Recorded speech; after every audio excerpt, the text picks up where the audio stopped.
Fotovoltaika na jedničku.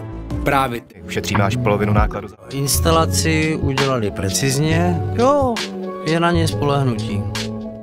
Máme od ČEZu a ušetřili jsme tak polovinu nákladu za někoho, kdo tomu fakt rozumí. Fotovoltaik. Fakt mi to dost ušetří. Jenom hledám dodavatele, co to udělá rychle. Chceš plán, jak legálně ojebat lidi? Tak poslouchej. Tohle je řešení na jedničku. Začni klasicky. Řekni jim, že solární panely jim ušetří ranec. A z virtuální baterií to bude sen. Zákazník to podepíše. Firma mu pošle 10 lidí, co řeknou, že je o všechno postaráno. Klid, pohoda. Pošlu ti 150 e-mailů, letáky, newslettery, hrníček s logem, všechno možný. Ale že by ti někdo řekl, že si musíš změnit ten skurvený riff, jinak se ti ta elektřina vůbec nezapočítá. Ani slovo. Nikde. Vůbec.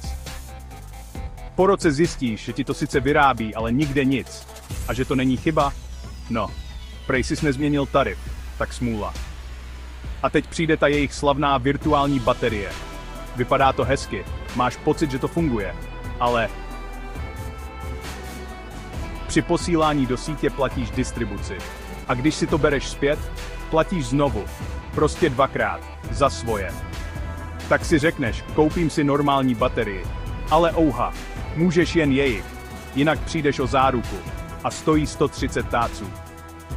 Takže si v pasti. Máš virtuální sen, reální dluhy a oni cashujou jak králové. To je to jejich řešení na jedničku.